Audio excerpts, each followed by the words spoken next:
Daniel here to talk default settings again. As seen in my previous videos on the topic, there's hundreds of settings Cubase has amassed over the decades it's been around. The following preferences will go through absolutely make Cubase better to work with when changed. Starting with parts get track names. So I've got an orchestral arrangement open and I'll play this short section.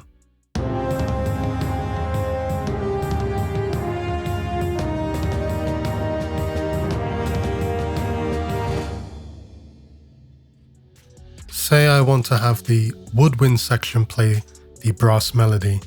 When I move the MIDI part to the woodwind track, it keeps the same name, which disrupts the naming convention and the color coding. So I'll go to Edit, Preferences, and then under Editing, tick Parts Get Track Names. Press OK and I'll undo that move. Now if I move the MIDI part to the woodwind section track, the part name changes to match the track name. I can then use my auto color track macro to recolor the event to the right color based on the track name by pressing Alt and hash. I find this setting really beneficial when organizing tracks by sound or instrument name. The next setting is ASIO latency compensation active by default. The information regarding this setting and the next one in the manual could use more clarity in my opinion, but the bottom line is that it is meant to solve the situation when you are recording notes live using the MIDI controller, and on playback the MIDI notes look and sound like they were recorded too early. Let's quickly see my current buffer size by going to Studio Setup on the audio system.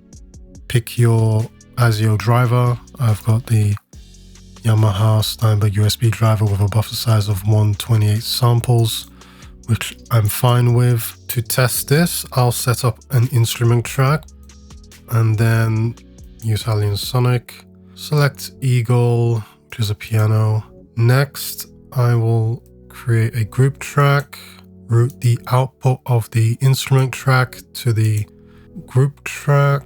Next, I will create an audio track and change the input routing to point to the group track. So now when I record enable the instrument and audio, I'll record MIDI notes and the audio output at the same time, which makes it easier to check timing differences. So we'll also right click on the instrument track and select track control settings.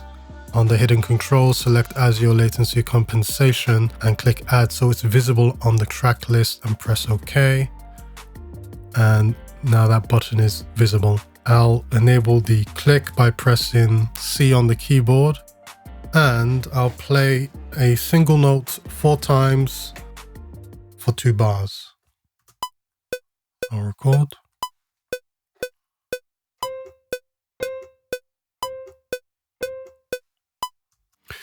Now if I zoom in terms of my attempt to play on time, you can see the MIDI notes and the audio. There's a slight timing difference there. MIDI note once again happening before the grid.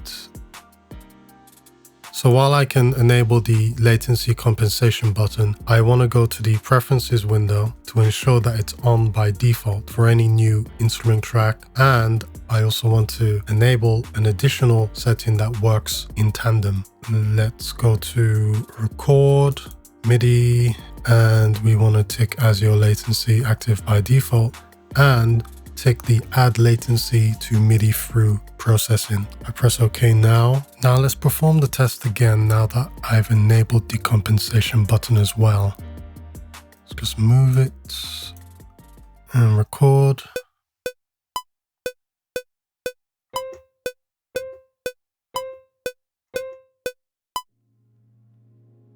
So I'm not expecting my timing to become perfect, but if I zoom in on each note, I can see that while I've played before the grid slightly, the actual hit point detected matches the onset of the MIDI note. When compared to the first recording, click and zoom in, but there is a bit more of a discrepancy between the difference of the onsets of MIDI and audio. And that's the addition of the add latency to MIDI-Thru processing, where it's adding a consistent latency, which is what is allowing the audio and MIDI to line up, and that it works best when both settings are enabled. Next up, clicking Locator range in upper part of the ruler activate cycle. This is a setting I recommend disabling simply due to the fact that depending on the size and resolution of your screen, it can promote accidental clicks. The default key command to toggle cycle mode has been the / key within the numpad section. This setting adds the ability to click on the upper part section of the ruler track as follows, where you see there is a lighter shade, and if clicked within the cycle markers, it enables it. However, this small section cannot be height adjusted in order to activate or deactivate cycle mode easier. So open the preferences window, go to transport, and disable the clicking locator range and press OK. Now, if you attempt to activate cycle mode from that same upper part section, it's not working. However, if you do prefer using mouse clicks instead of the key command, you can just press the activate cycle button within the transport menu as follows. Lastly, warn on channel configuration change. Since Cubase 13, we have had the ability to change the channel configuration via a button click.